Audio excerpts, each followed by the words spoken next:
болот эми. Кайык менен отурган болбойт. Неге? Кандай эмне? Жетекчиликти каалабам. Жок, себеп. Себеп алдында отуруп алып.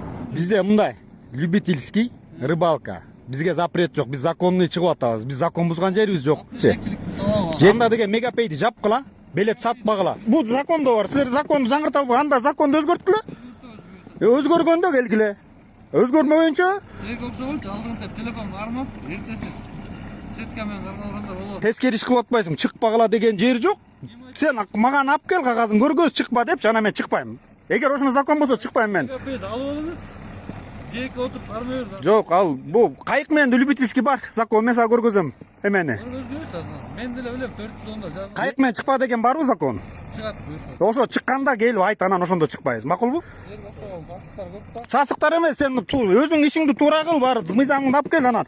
Биз мыйзамдуу чыгып атабыз. Уудугар жетекчиликке кайрылууга да отпойм бизге. Ууду кыласыңар ошо чогулуп алып бар ошо кайык. Жок, ошо ким ошо Удунун начальниги киргизбегиле деп атабы? Бизди кайык менен Иә. деп айтсаңар. Жок, кайрылып эле сасы бербейт, өзүңөр барып жүргүз. Кандай сасы бербей?